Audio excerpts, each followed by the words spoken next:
Bismillahirrahmanirrahim. Assalamualaikum warahmatullahi wabarakatuh. Waalaikumsalam warahmatullahi wabarakatuh. Yang kami hormati Bapak Kepala SMA Negeri 20 Sipirok, Bapak Hairul Faiz Nasution SPD MSI. Yang saya hormati Bapak Ibu CGP Angkatan 9 Kabupaten Tapanuli Selatan. Kebetulan instansi sama SMA Negeri 20 Sipirok. Izin Pak, kami CGP Angkatan 9 akan melaksanakan tugas demonstrasi kontekstual modul 3.1 tentang wawancara pimpinan sekolah dengan tema pengambilan keputusan berbasis nilai-nilai kebajikan sebagai pemimpin. Di sini kami Pak sebagai CGP akan mengajukan beberapa pertanyaan. Mohon kiranya Bapak menjawab dari pertanyaan kami ini. Bagaimana Pak? Sudah bisa kita mulai Pak? Oh, boleh, silakan. Baik. Selama ini menurut Bapak, bagaimana Bapak dapat mengidentifikasi kasus-kasus yang merupakan dilema etika atau bujukan moral Pak? Ya, yang biasa kita lakukan kan sebenarnya kita harus lebih mau mencari informasi, mengidentifikasi masalah tersebut. Sebenarnya seperti itu ya, artinya kan dengan melakukan pengamatan terhadap masalah yang ada atau terhadap kasus yang terjadi. Saatnya jam 14.10 dan 11. Informasi dari misalnya dari berbagai pihak ya, terutama mungkin pihak terkait gitu ya. Mungkin kita juga mengecek kebenaran ya, dengan harapan tentunya agar kita nanti dalam mengambil keputusan tidak ngalah, bahasanya itu kan kita cek and recheck lah itu kan gitu ya. Dan berbicara tentang dilema etika itu sebenarnya kan kita melihat pertentangan nilai ya, melihat pertentangan nilai dan arahnya nanti bagaimana misalnya dampak atau pengaruhnya terhadap guru kan gitu ya. Jadi kalau misalnya kalian sebagai siswa, bagaimana dengan kasus yang ada setelah identifikasi, cari informasi, kita akan mengarah pada kalau kita ambil keputusan apa dampaknya terhadap siswa kan gitu, apa dampak terhadap siswa ya. Kemudian juga tidak ada salahnya mungkin seperti saya paling saya lakukan konsultasi dengan guru-guru. Kalian pun juga sebagai guru seperti itu saya kira, konsultasi dengan guru-guru lain terhadap kasus yang terjadi misalnya pada seorang anak, dan kita di sana tetap mengedepankan kode etik guru. Saya pun juga begitu, saya mengedepankan kode etik sebagai kepala sekolah kan gitu ya. Ya. Assalamualaikum. Mungkin ya, bentar ya. Jadi kan apa yang kita ambil keputusan itu, misalnya saya sebagai kepala sekolah, apa yang saya ambil dalam keputusan itu mempertimbangkan dampak sebenarnya kan gitu terhadap guru-guru, kalian pun mungkin terhadap siswa kan gitu ya, sehingga ada semacam bagaimana kita bisa memastikan bahwa kebijakan yang kita ambil itu selaras sejalan dengan prinsip-prinsip etika gitu, seperti itu ya. Baik Pak, kemudian untuk pertanyaan yang kedua Pak, selama ini bagaimana Bapak menjalankan pengambilan keputusan di sekolah, terutama untuk kasus-kasus di mana dua kepentingan yang sama-sama terkait bagaimana kita menjalankan pengambilan keputusan itu kan, yang pertama juga kita lihat dulu kira-kira misalnya apakah memang yang katakanlah kalau berkaitan dengan kepentingan, apakah itu Pak misalnya untuk kepentingan pribadi gitu, atau untuk kepentingan kelompok begitu kan. Nah, jadi dalam konteks itu misalnya kalau seandainya untuk kepentingan individu atau mungkin untuk semua warga sekolah, maka kita akan lihat apa dampak yang terjadi terhadap misalnya kebijakan atau keputusan yang kita ambil. Dan itu artinya kita juga memang perlu pertimbangan tentang arah dari katakanlah dampak yang ditimbulkan dari pengambilan keputusan itu terhadap pribadi atau terhadap kelompok misalnya, kan gitu ya. Dan biasanya kan kalau misalnya juga kita harus melihat terhadap efek dari yang timbul dari pengambilan kebijakan keputusan itu terhadap misalnya jangka panjangnya apa yang terjadi, mana dampak itu, ya.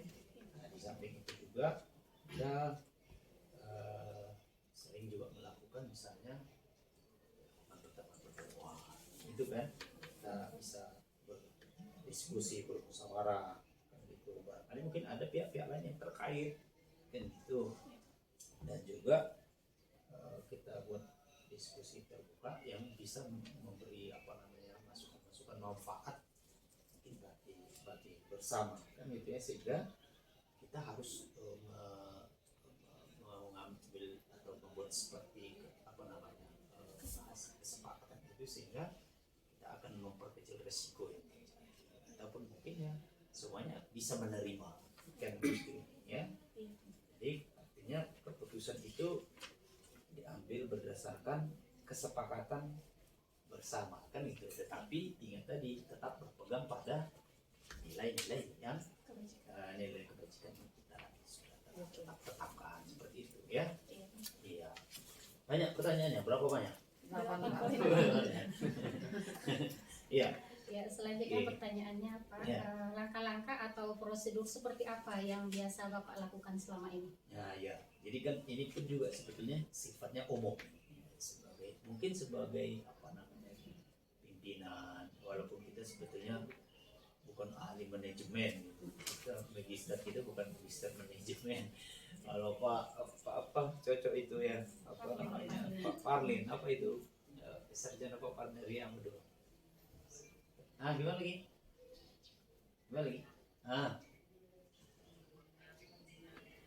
Oke. Ya, kita ada dulu ya. Nah,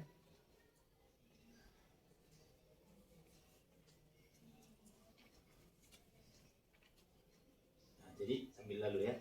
Kita biasanya kan jangan mengambil satu, katakanlah misalnya keputusan tapi tanpa kita ketahui dulu duduk masalahnya gitu ya. Jangan, berarti yang kita lakukan di dalam konteks itu kan bagaimana kita melakukan apa namanya analisis yang mendalam kan gitu kan. Nah, terhadap apa ya, terhadap masalah atau terhadap kasus itu sendiri kan gitu ya. Dan setelah kita cek tentu kita mungkin bisa pahami, kita bisa mengerti apa inti dari permasalahan yang sebenarnya kan di situ tuh. Nah, ketika nanti misalnya kita meraba-raba akhirnya pengambilan kebijakan keputusan yang kita ambil walaupun kadang bersama cenderung bisa menimbulkan apa namanya risiko kan gitu ya. Nah, jadi dalam konteks itu juga kita harus melihat misalnya setelah kita tahu inti permasalahan kan gitu ya, siapa yang terlibat di sana atau mungkin nilai-nilai yang ada pada kasus itu sendiri itu ya. Nah, sehingga lebih kita arahkan kepada bagaimana kita misalnya mengadakan pertemuan, mendiskusikan kan gitu dengan siapa ya, dengan guru-guru atau mungkin ada pihak-pihak terkait yang lain gitu, dengan dewan guru paling tidak kan gitu, sehingga kita bisa mencari solusi yang pas, solusi yang sesuai, yang tepat kan gitu ya. Ingat tadi dengan mengedepankan nilai-nilai etika dan juga mungkin kebijakan yang kita katakanlah di sekolah kita ini dalam hal mengambil keputusan tersebut kan gitu ya.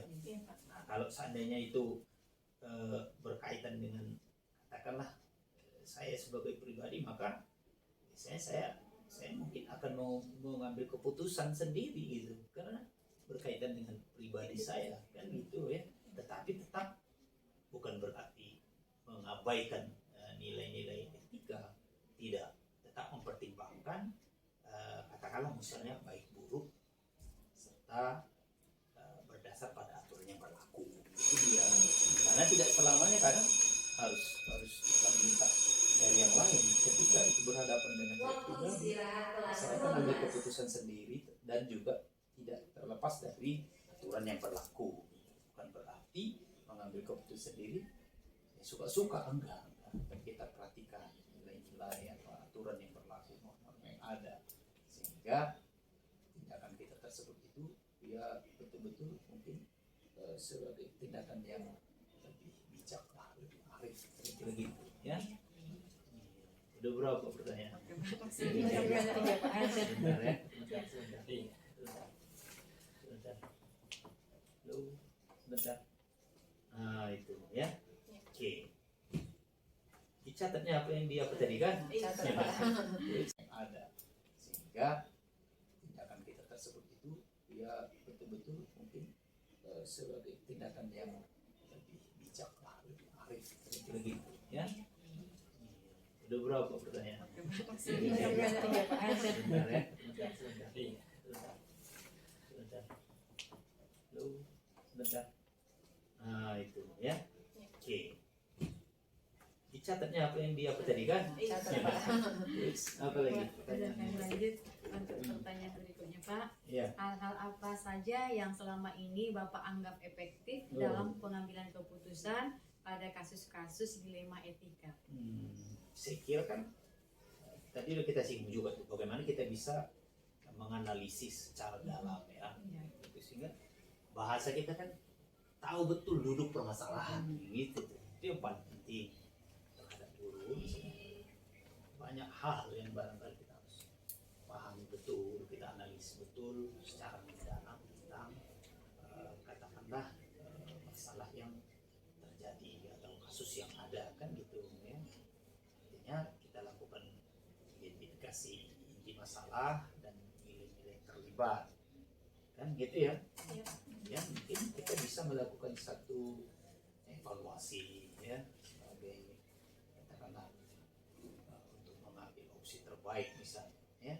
Biasanya dengan cara seperti ini, pendekatan seperti ini kita bisa memilih pemecahan masalah atau solusi yang paling sesuai dengan tadi, tetap dengan mengedepankan prinsip-prinsip etika ya, dan juga mungkin nilai-nilai yang dianut oleh Sekolah. gitu. Artinya kita juga harus melihat apa yang mungkin nilai yang paling baik yang berkaitan dengan keberadaan sekolah kita ini gitu ya.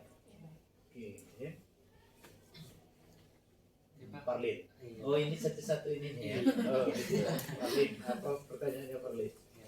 Hal yang merupakan tantangan Pak dalam mengambil keputusan kasus dilema etika Pak. Oh begini.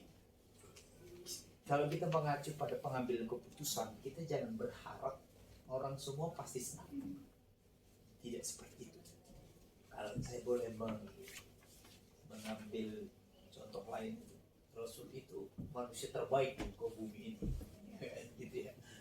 Jangan melihat dari Rasul berarti nggak benar, bukan begitu. Dia sendiri manusia terbaik. Keputusan yang dia ambil, kan gitu kan, tidak disetujui oleh semua orang. Siapa itu? Terutama orang-orang kufar Quraisy itu nggak setuju, kan gitu ya. Tidak. Nah itu harus kita pegang. Artinya apa itu? Jangan kita menganggap karena dia nggak setuju. Akhirnya kita menunggu supaya dia setuju, supaya kita ambil keputusan. Oh jangan.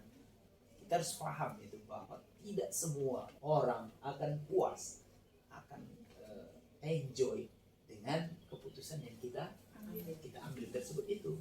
Karena apa? Karena menyangkut keputusan itu biasanya menyangkut orang banyak.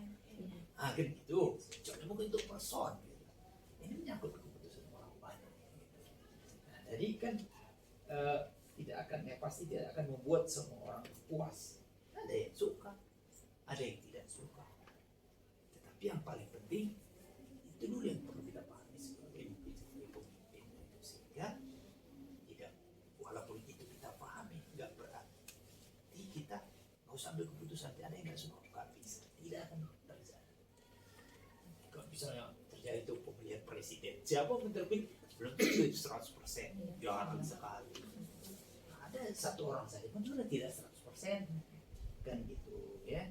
Tapi sekalipun itu terjadi, tidak berarti kita katakanlah mungkin menyerah, kalah, ya sudahlah. Ada nanti yang nggak setuju nih, oh tidak seperti itu kan gitu ya. Selama misalnya kita mengedepankan bahwa keputusan itu untuk orang banyak, ya udah ambil risiko pun nggak ada masalah. Jangan tadi menunggu soalnya bagaimana supaya semuanya setuju kan gitu ya. Jadi kan barangkali ini keputusan yang kita buat itu berpihak pada banyak orang banyak kan gitu, dan memang benar serta bisa dipertanggungjawabkan. Bukan berarti udah banyak yang setuju padahal salah. Oh jangan, enggak juga. Nah di situlah mungkin posisi kita. Kalau memang menyalah walaupun banyak yang setuju, jangan kan gitu. Kita tetap etik kan gitu. Kita tetap memiliki kode etik dalam mengambil kebijakan itu kan gitu ya. Jangan nanti misalnya saya pun mungkin sebagai kepala sekolah begitu ya. Bukan berarti misalnya keputusan ini keputusan banyak loh, jadi yang salah pun dianggap nggak seperti itu. Bisa saja kami setuju sekolah ini dibakar, oh itu lagi saya tidak setuju itu. Ini masalah kepentingan orang banyak. Orang banyak yang dimaksudkan masyarakat masih butuh ini loh, gitu ya. Tapi kita harapkan keputusan itu menyangkut keputusan untuk orang banyak, dan yang pasti tidak akan semuanya itu puas atau setuju. Tapi yang pasti keputusan kita ambil itu adalah sebagai sebuah kebenaran dan memang itu bisa dipertanggungjawabkan kan gitu ya. Jadi kan apa tantangannya di situ biasanya? Ya ada satu orang yang nggak setuju, itu tantangan. Makanya dia biasanya jangan kalah. Presiden begitu, nggak setuju kan? Jangan gara-gara itu sehingga nggak ada kebijakan, jangan. Jalan aja. Nah banyak juga orang mungkin tidak berani seperti itu. Apapun resiko itu kita tanggung. Andai kan misalnya sama itu dengan ancamnya, biarkan saja, gitu kan masalah. Yang pasti kita tetap bertolak belakang kebenaran yang kita sampaikan bisa dipertanggungjawabkan kan gitu ya. Walaupun mungkin tantangannya terhadap pihak-pihak yang tidak suka ya. Tapi itu saya kira alamiah saja. Ada yang senang, ada yang tidak senang. Gitu. Jadi kalian pun nanti begitu di kelas gitu. Lihat yang ibu bapak putuskan itu sudah benar kok. Ini kan sudah kita lakukan identifikasi. Ini menyangkut orang banyak. Ya, sekalipun ada yang nggak suka, biarkan aja. Kan gitu. Dan bahasanya cukup misalnya di dalam pemutusan, di dalam pengambilan keputusan itu berdaya. Di luar jangan lagi kan gitu. Ini kan sering terjadi nih kan. Mestinya kalau misalnya kita rapat mungkin di situ ya udah cukup di situ. Masalah seperti itu jangan lagi ya itu bapak itu kayak mana, jangan, nggak boleh. Karena saya pun nggak seperti itu. Itu guru saya nggak aja, cukup di situ gitu. Hanya kita bisa melihat bahwa yang kita jalankan itu baik kok, benar kok, kira-kira gitu ya. Dan itu menyangkut keputusan terhadap orang banyak. Jadi jangan nanti satu tidak setuju maka buyar, oh jangan. Itu kan nanti akan berabe akibatnya itu kan gitu ya. Baik. Ternyata begitulah tantangan yang dihadapi ya Pak. Ya, ketika ya. kita membuat kebijakan itu, selama itu kebijakan itu menyangkut orang kebutuhan yang banyak, banyak, tetapi itu benar. bisa dipertanggungjawabkan dan benar, maka diambil saja walaupun ada orang yang tidak suka. Biarkan saja Iya. kan gitu ya. Bahasanya itu kan anjing menggonggong lah itu. Iya. Bilang berlalu. Iya. Dia biarkan saja dan nggak perlu dibahas itu. Ini nggak bisa jalan. Terus kita berpikir, mungkin di satu sisi mudah-mudahan anak saya ini sadar. Kayak gitu. Iya. Kan gitu, mudah-mudahan guru saya ini sadar. Itu tadi, dan kita tetap memberikan yang terbaik untuk yang benar, bukan untuk secara pribadi kan gitu ya. Baik Pak. Selama ini misal Pak kalau ada kasus, apakah Bapak memiliki sebuah tata kala atau jadwal tertentu dalam sebuah penyelesaian kasus dilema etika? Apakah Bapak langsung menyelesaikan di saat itu atau memiliki sebuah jadwal untuk penyelesaiannya? Bentuk atau prosedur seperti apa yang Bapak lakukan Pak? Jadi begini tuh, kalau ada kasus, ada masalah kita, mana bisa kita jadwal itu? Kan kalau saya menjadwal menyelesaikan kasus atau permusyawaratan segini jam segini kalau nggak ada kasus. Jadi apalagi misalnya ada masalah, tunggu dulu jadwalnya menyelesaikannya. Ayo berabe lo ini. Mungkin kalian pun bapak ibu juga sebagai guru, jangan ada kasus selesaikan, cari solusinya. Ayo bermusyawarah, cari fakta-fakta itu gimana segala macam. Pasti kalau misalnya sih nggak ada jadwal khusus untuk seperti itu. Nah kalaupun kita punya jadwal itu sebenarnya ada jadwal kita paling tidak misalnya bertemu 1 kali 1 bulan kan. Nah, tapi bukan berarti mengarah pada bagaimana menyelesaikan kasus, sebenarnya tidak, walaupun ada juga seperti itu kan gitu ya, karena kita pengen kalau ada masalah itu kita selesaikan secepat mungkin. Nah itu kuncinya di situ kan, selesaikan secepat mungkin kan, harus gitu. Walaupun jujur ya kadang dapat tantangan juga di kita ya, apa itu kesempatan kan gitu ya, kemudian mungkin bagaimana bisa berkomunikasi dengan orang-orang terkait gitu. Jadi ada tantangannya juga ini kan gitu ya, sehingga yang pasti kita pengen kasus itu diselesaikan, dipercepatlah penyelesaian sesegera mungkin kan gitu ya, dan memastikan bahwa mungkin proses pengambilan keputusan itu ya berjalan dengan baik gitu. Dengan bagaimana kalaupun misalnya masalahnya masalah kecil ya kan gitu, dan harus saat itu juga diputuskan, maka keputusan kita betul-betul harus diambil kan gitu ya. Kalau bagaimana kalau seandainya masalahnya berat sekali misalnya kan gitu, tentu ada prosedur-prosedur gitu ya. Nah, pun gitu juga itu, kalau masalahnya berat jangan ambil langsung kan. Nah, kan gitu. Dan ada semacam ini loh, ada saya pernah dengar juga itu, jangan mengambil keputusan dalam kondisi emosional, tidak bisa kan gitu. Jadi bagus berpikir dulu, tenang dulu, sehingga kita lebih arif lah itu nanti saya kira itu untuk mengambil keputusannya. Nah, kalau kita sedang emosi, yang saya dengar itu kalau kamu mengambil keputusan dalam situasi emosi maka akibatnya buruk. Pegang itu kan gitu kan, tapi butuh kesabaran ya, mempertimbangkan kan gitu ya. Kalau tadi saya bilang masalahnya berat, biasanya kan kita cenderung mana ya. Jadi ada juga itu kadang seperti kalian atau seperti kita guru, ada juga itu kadang dia pengen keputusan yang kita ambil itu detik itu juga, tetapi mungkin masalahnya perlu proses, penyelesaian perlu proses. Ada juga itu. Tapi kalau mungkin yang masalahnya kecil, selesaikan. Walaupun memang bukan berarti proses yang kita maksud mengulur-ulur, enggak.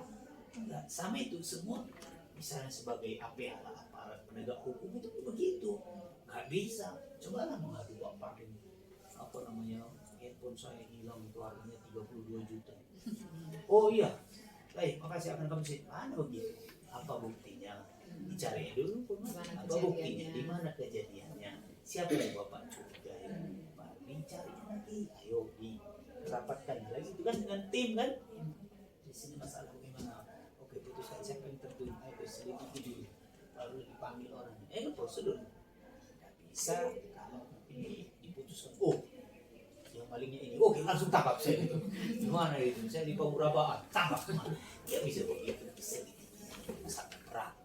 Gitu. Semua saya kira sama penanganan itu. Artinya intinya di sini kalau dia misalnya berat maka melibatkan banyak pihak tentunya ya, harus mungkin melalui prosedur kan gitu ya, sehingga dengan prosedur yang kita tetapkan katakanlah mungkin kita bisa berkonsultasi dengan berbagai pihak yang terlibat kan gitu ya, sehingga nanti dalam hal pengambilan keputusan itu sesuai dalam hal kepentingan semua pihak gitu.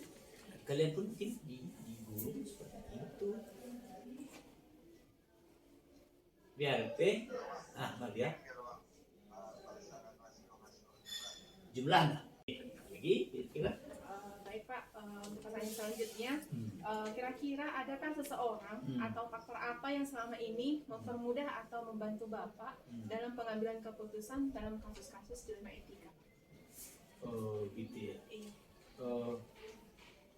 Iya, jadi kan tapi ini kan banyak pihak atau yang membantu kan terutama keberadaan kalian dalam penyelesaian masalah itu nggak bisa kita pungkiri. Cuman kadang kita berpikir bahwa kita nggak terlibat, kita nggak, sebenarnya tidak. Jadi banyak pihak tentunya yang membantu untuk menyelesaikan masalah ya.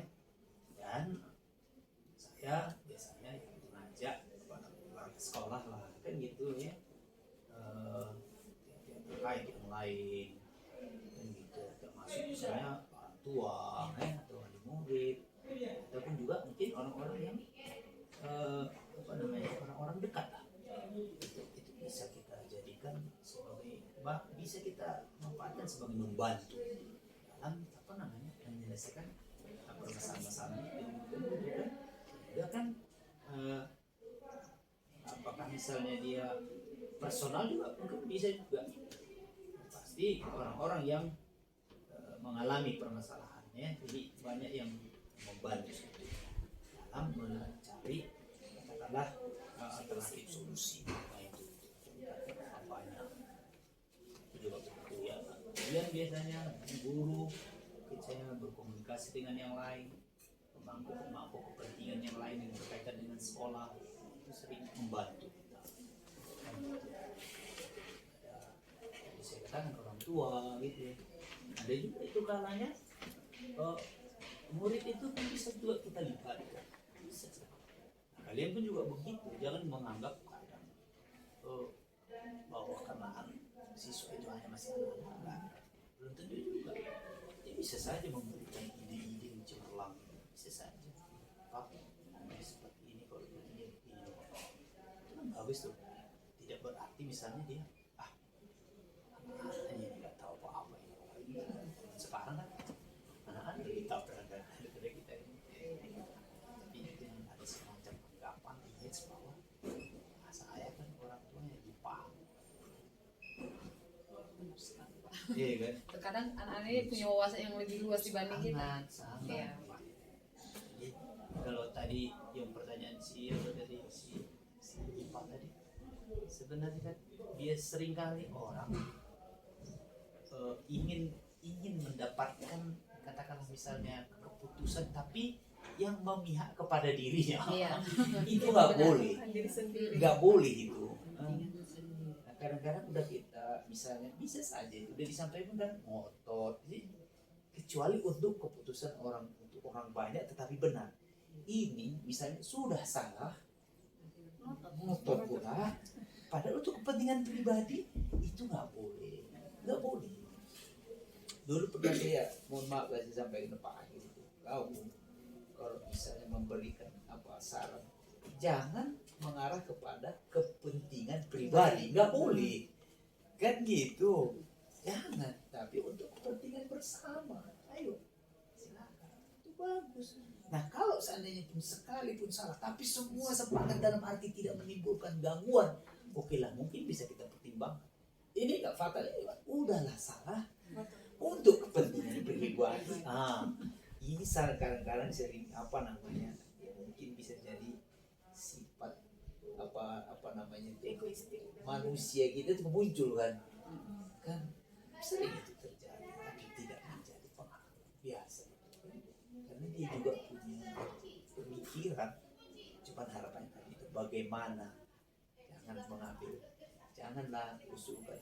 Nah kita pun misalnya saya punya atasan, kita pun nggak pernah mengusulkan yang kepentingannya untuk kita, nggak mau kita, apa? Sehingga dia punya semacam bahan untuk memutuskan yang terbaik. Kenapa rupanya kalau kita berikan kebijakan pengambil keputusan terhadap kepentingan individu, ruwetlah negara ini gitu. Ruwetlah, sanksi kebutuhannya seperti ini, oke. Kan seperti ini, 2 macam tuh, yang 3 macam, mainnya tuh. Satu lagi jenisnya apa? 5 macam, gawat lah ini negara, kacau balau lah itu. Begitu, sehingga bahasanya begini tuh, kalau kita berada di suatu tempat ngikut sama dengan anak-anak. Kalau memang situasinya habitnya misalnya kita di sini berdisiplin, ya banyak yang nggak mau disiplin, banyak. Tapi jangan kita buyar gara-gara yang janganlah kan gitu. Apalagi misalnya dikasihnya saran-saran ide-ide atau dibuatnya masalah yang memang untuk kepentingan dia sendiri. Oke, jadi itu yang tadi kita melibatkan warga sekolah ya, terkait yang lainnya dalam hal kita anggap itu membantu pengambilan keputusan gitu ya, dalam kasus dilema etik gitu ya. Oke. Ya, sebagai pertanyaan pamungkas, Pak. Oh, pamungkas ini. Iya. Ya, dari semua hal yang telah disampaikan, pembelajaran apa yang Bapak petik dari pengalaman Bapak mengambil keputusan dilema etika? Kan tentu kan bagaimana kita belajar tentang pentingnya kan gitu ya. Katakanlah mempertimbangkan nilai-nilai kebijakan itu sendiri sangat penting, sehingga bagaimana dampaknya yang terjadi misalnya mungkin pada guru kan gitu. Kalian pun juga begitu. Kalau lah misalnya kalian perhatikan pembelajaran apa yang kalian dapatkan di dalam mengambil keputusan yang berkaitan dilema etika itu, pasti akan muncul semacam pemahaman bahwa penting sekali rupanya kan gitu, mempertimbangkan nilai-nilai kebajikan dan bagaimana bisa kita melihat dampaknya pada murid, pada orang lain gitu kan gitu. Saya pun juga pada guru gitu. Itu pembelajaran. Ini tidak berarti biasa saja, itu bukan. Kita diajari, penting sekali karena ini menyangkut orang lain, menyangkut orang banyak. Kalian pun begitu. Bagaimana kita bisa menyadari sepenuhnya bahwa penting sekali mempertimbangkan nilai-nilai kebajikan yang boleh kita katakan dan berdampak, kita katakan misalnya pada siswa kan gitu ya. Dan pembelajaran yang paling penting saya kira itu pembelajaran utama yang saya dapatkan seperoleh di situ, bahwa setiap mengambil keputusan gitu kan, atau mungkin harus selalu berfokus pada kepentingan murid kan gitu. Kan itu arahnya itu. Artinya kalian pun setiap kebijakan yang kalian ambil, kalian tadi sudah paham penting sekali mempertimbangkan nilai-nilai kebajikan itu dan berdampak pada murid kan gitu ya. Harus selalu berfokus pada kepentingan murid. Kita pun juga begitu, harus saya yang mengedepankan kepentingan guru kayak gitu. Tidak apa kepentingan saya tidak bisa kayak gitu kan. Nah, kalau misalnya sudah kita lakukan ini, tentu akan tercipta apa namanya itu lingkungan yang nyaman, aman, sehingga itulah tujuan kita kan. Itu mungkin pada akhirnya positif terbaik bagi mereka. Nah, gitu ya. Saya pun mungkin sebagai kepala sekolah, bagaimana itu bisa saya lakukan berdampak pada guru, dan intinya nanti kita bisa ciptakan di lingkungan sekolah yang kondusif. Tapi ingat tadi, jangan pribadi. Kan gitu ya. Nah, ini yang sering merusak itu. Jadi kadang karena kepentingan pribadinya, dianggapnya sekolah ini nggak benar. Jangan, nggak boleh. Justru kita yang harus mampu menata hati kita, sehingga keinginan yang tidak tercapai itu ya jangan kita jadikan sebagai satu acuan bahwa itulah yang benar. Kan menurut kita, tapi menurut orang banyak gimana? Menurut kepentingan orang banyak ada apa. Jadi kalian untuk begitu, setiap mengambil kebijakan, mengambil nilai kebijakan, fokus pada bagaimana berdampak pada murid dan baik dan positif bagi mereka, seperti itu ya. Baik Pak, Ya. sungguh luar biasa wawancara kita hari ini. Kami sebagai CGP mendapatkan wawasan yang sangat banyak, menginspirasi sekali, terutama dalam pengambilan keputusan berbasis dan nilai kebajikan sebagai pemimpin. Semoga nanti kami setelah lulus jadi CGP, kami bisa menjadi pemimpin yang dapat mengambil keputusan berdasarkan atau berbasis nilai-nilai kebajikan. Untuk itu, saya mewakili rekan-rekan CGP mengucapkan banyak terima kasih kepada Bapak atas waktunya. Sekali lagi kami ucapkan terima kasih. Jika ada kata-kata kami yang kurang berkenan kepada Bapak, kami mohon maaf. Kepada Allah kami mohon ampun. Saya sudahi dengan salam. Wabillahi taufiq wal hidayah. Assalamualaikum warahmatullahi wabarakatuh. Waalaikumsalam. Oke, baik, terima kasih. Mudah-mudahan sukses ya. Amin, Pak. Udah apa ini? Udah sampai tahap apa kali? Sudah Itu udah Ini pernah. terakhir Pak. Itu udah pernah. karya Pak. Iya. Sudah Pak. Hari Sabtu ini kami loka karya keempat Pak. Oh, gitu udah keempat ya. Oh, berarti kayak udah berapa kali? Udah ketiga ya. Tiga, Pak. Tiga.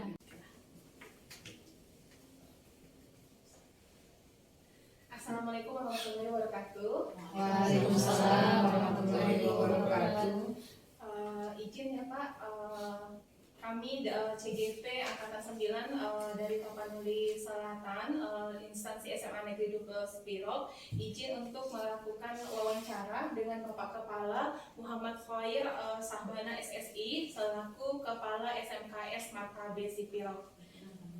Perkenalkan Pak, yang di samping kanan saya ada Bu Irma, ini selaku CGP dengan mata pelajaran Bahasa Indonesia. Kemudian saya sendiri, Ika Amelina Harahap, guru mata pelajaran Biologi. Samping kiri saya ada Ibu Mas Naipa, guru Biologi juga Pak. Kemudian di ujung ada Bu Nur Samsi, selaku guru BK di SMA Negeri 12 Sipirok. Dan yang di depan saya Pak Parwin Pane, guru ekonomi di SMA Negeri 12 Sipirok Pak. Jadi Pak, di sini kami izin untuk melaksanakan tugas demonstrasi kontekstual pada modul 3.1 dengan tema pengambilan keputusan berbasis nilai-nilai kebajikan sebagai pemimpin.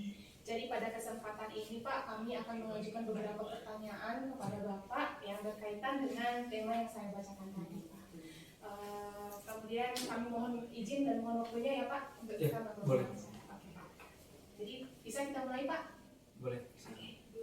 Untuk pertanyaan yang pertama Pak, selama ini bagaimana Bapak dapat mengidentifikasi kasus-kasus yang merupakan dilema etika ataupun bujukan moral? Baik, terima kasih Ibu.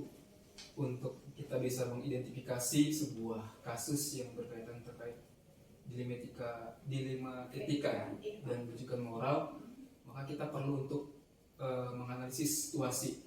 Pertama kita menganalisis situasi yang ada sehingga kita bisa mendapatkan tanda-tanda dari situasi tersebut, di mana ketika tanda-tanda kasus dilema etika itu terdapat beberapa pihak yang tentunya memiliki pandangan yang berbeda gitu kan, terkait benar atau salah sebuah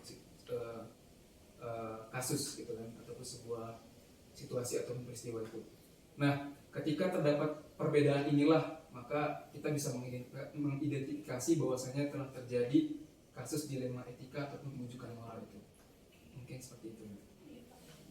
Oke Pak, pertanyaan berikutnya ya. Selama ini Pak, bagaimana Bapak menjalankan pengambilan keputusan di sekolah, terutama untuk kasus-kasus di mana dua kepentingan yang sama-sama benar atau sama-sama mengandung nilai kebajikan?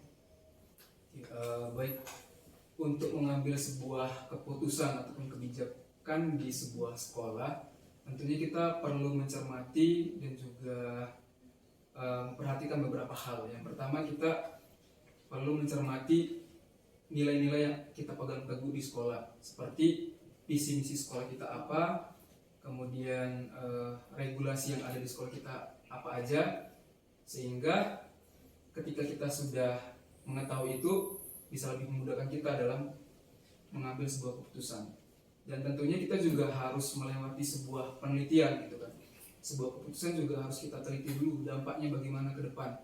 Apakah hanya bersifat sementara atau bisa berkelanjutan yang kita ambil itu keputusannya.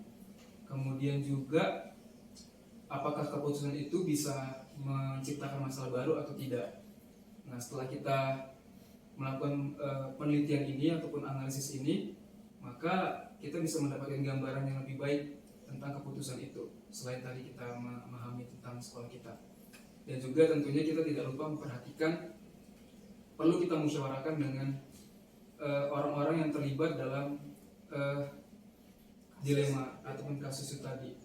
Kita musyawarahkan dengan orang-orang yang terlibat tersebut, sehingga kita bisa mendengar pertimbangan dari berbagai aspek, dan juga tidak lupa kita memperhatikan regulasi dari sekolah, regulasi peraturan yang ada di sekolah. Gitu.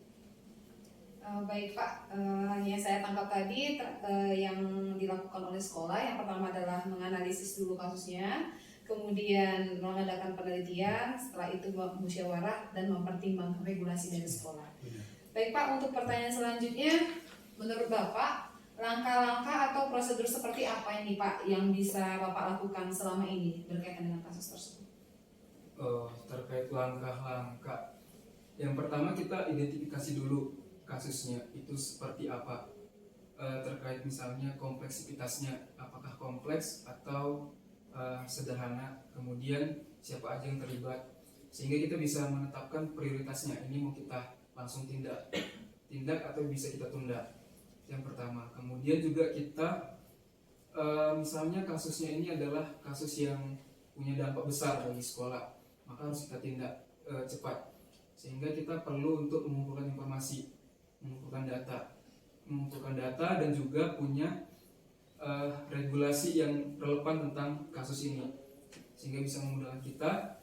Dan kemudian setelah terkumpul informasinya, maka kita langsung bisa bermusyawarah dengan tim ataupun rekan-rekan kita sejawat yang ada di sekolah, dan bisa muncul untuk pengambilan keputusan. Pak, berikutnya, hal-hal apa saja mungkin yang selama ini Bapak anggap efektif dalam pengambilan keputusan, terutama pada kasus-kasus yang dilema etika yang sama-sama banyak atau saling bertentangan?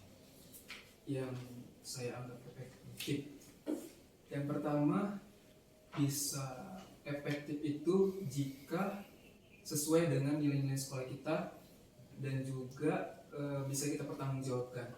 Jadi kita perlu memahami pedoman sekolah kita dan regulasi yang ada di sekolah kita, dan juga tentunya nilai-nilai yang kita pegang teguh di sekolah. Itu membantu kita untuk lebih efektif dalam mengambil sebuah tindakan terkait dilema etika tadi. Itu saja. Oke, pertanyaannya Pak, hal-hal apa saja yang selama ini merupakan tantangan dalam pengambilan keputusan pada kasus-kasus dilema etika? Terkait tantangan, mungkin terkadang di waktu, karena kan kita dituntut untuk mengambil sebuah keputusan itu tidak hanya tepat tapi juga cepat gitu kan. Jadi mungkin terkadang kita terkendala di waktu, tekanan waktu itu tadi, dimana kita perlu waktu juga kadang untuk mempelajari lebih lanjut ataupun mengumpulkan informasi-informasi lebih lanjut terkait itu. Jadi mungkin kita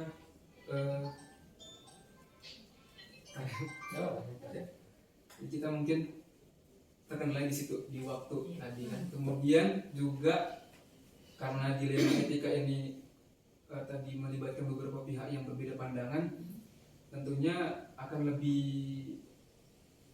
menjadi sebuah tantangan bagi kita jika ada emosi yang terlibat gitu. Misalnya satu pihak dengan pihak yang lain itu karena sama-sama membenarkan nilainya masing-masing, sehingga terlibat emosi. Nah, kalau sudah sampai seperti itu, maka akan menjadi tantangan juga, tantangan baru bagi kita. Mungkin itu saja untuk tantangannya. Selain waktu juga tadi ada. Oke. Nggak apa-apa, nggak saya. Ya kata dulu. Halo, assalamualaikum. Dek. Ya bentar lagi masih ada wawancara bentar. Ara. Ya, betul.